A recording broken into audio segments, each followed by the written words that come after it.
Speer was so excited about his plans, he showed them to his father. The old man looked at them and then said, "You've all gone bloody mad."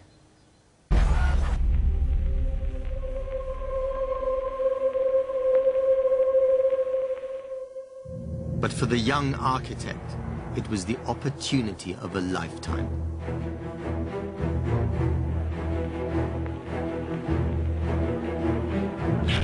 Put yourself in Speer's shoes. You're given a blank canvas, unlimited funds, a workforce at your disposal, and the chance to remodel Berlin and turn it into one of the grandest cities on the planet. I'd be tempted. And so, of course, was Speer. He wanted to be Schinkel to Hitler's king, and he took Schinkel's neoclassicism to new square-jawed heights. But in the process, he was making a pact with the devil. Berlin was to host the 1936 Olympics.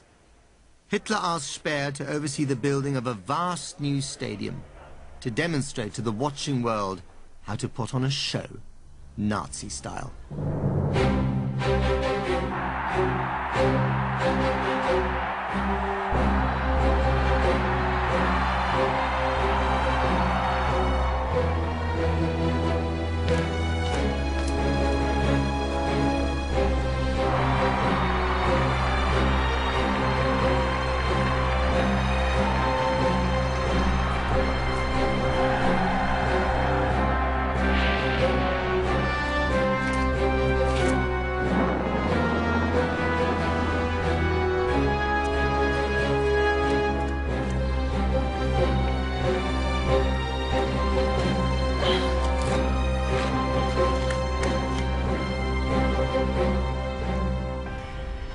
The Games were deemed by the Nazis to be such a huge success that Hitler commissioned Speer to build another stadium 4 times the size of this one, in which Berlin alone would host the Olympic Games every year.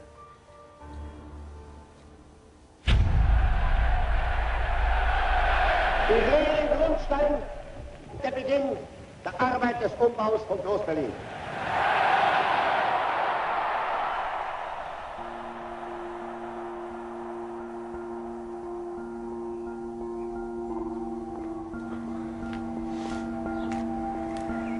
On a residential side street south of the city, there remains an extraordinary monument to their bloated vision. You could call this Hitler's Folly, a vast slab of concrete which bears witness to the scale, the enormous scale of the Nazis' ambitions for Berlin.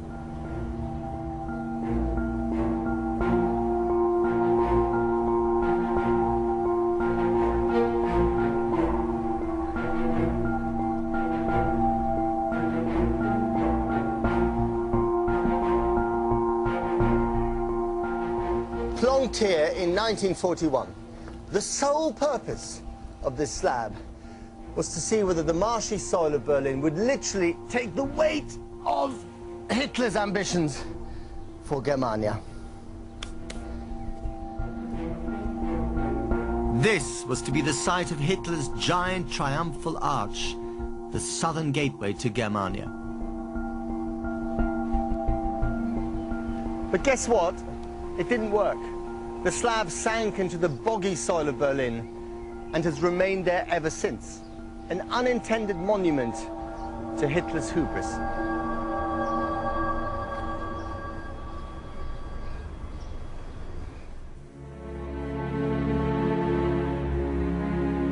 In the end, the Führer's lust for war overtook his dreams for Berlin, and Speer's grandiose plans were put on ice. Germania was crushed before it had even risen, and Speer fell to earth like Icarus. At the Nuremberg trials, he was sentenced to 20 years imprisonment for his part in the madness.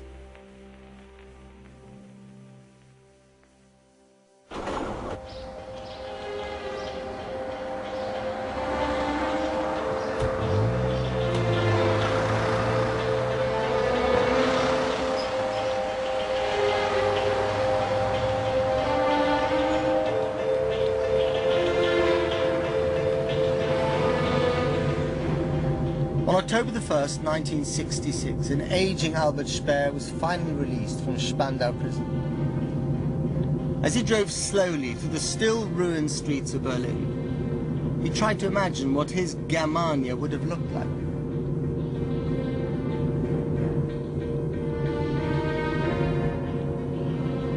After 20 years of perspective, Speer realized his own youthful hubris, but also his complicity.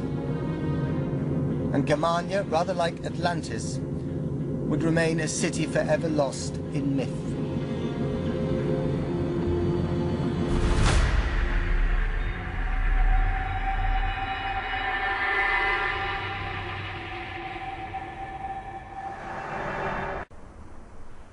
This is Tempelhof Airport. It's been called the mother of all airports.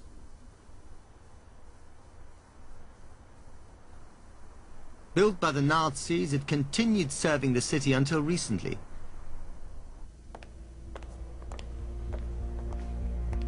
Now it stands empty, its future uncertain.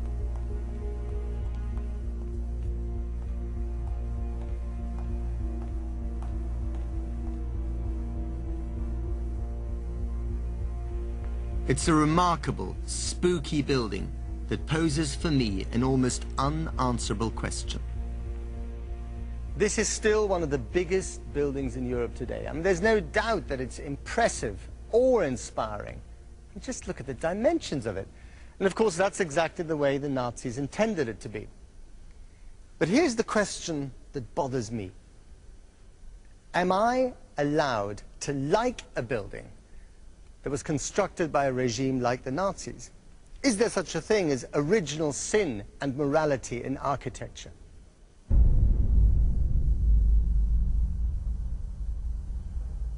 There are other buildings in Berlin that have their confessions to make.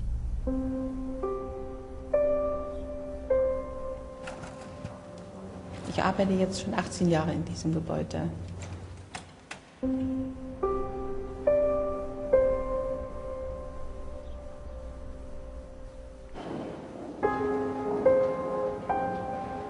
Abends war keiner mehr so im Haus, nur die Putzleute eben.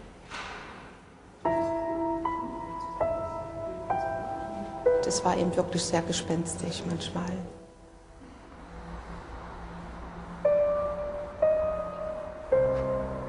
This is the German Ministry of Finance. It used to be the Nazi Ministry of Aviation.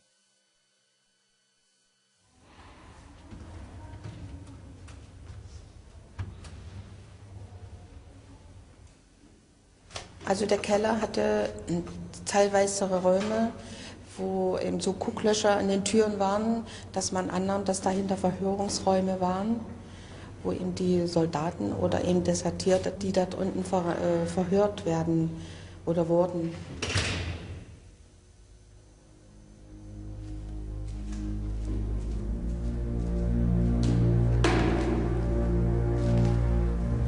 Dieser Geruch der Soldaten, der Kleidung und der Lederstiefel,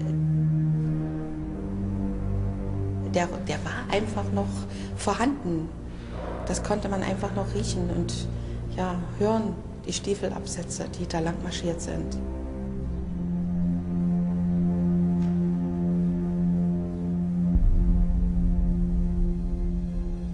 Und das ist das, was damals noch, und das ist ja nun schon viele Jahre her, doch noch ganz schön hängen geblieben ist in dem Geist.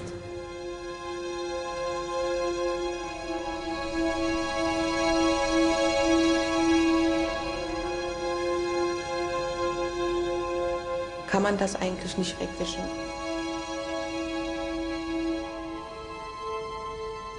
Da kann man noch so viel putzen.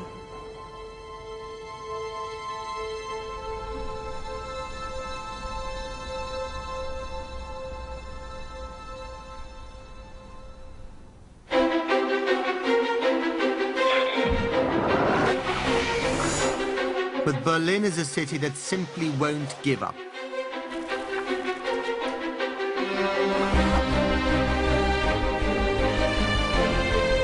A succession of new old buildings keep appearing. They acknowledge rather than deny their history.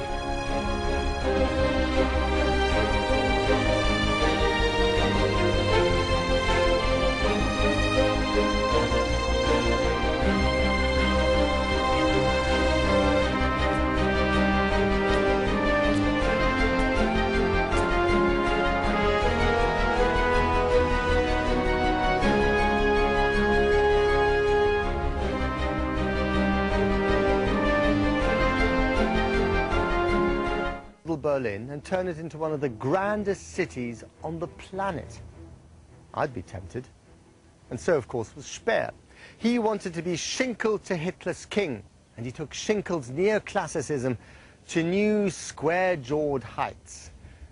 But in the process, it was the opportunity of a lifetime.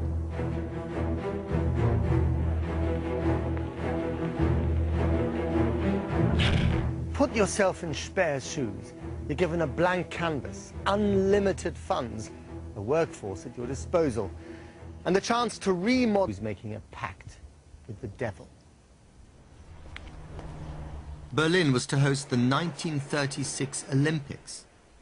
Hitler asked Speer to oversee the building of a vast new stadium to demonstrate to the watching world how to put on a show, Nazi style. Speer was so excited about his plans, he showed them to his father. The old man looked at them and then said, "You've all gone bloody mad."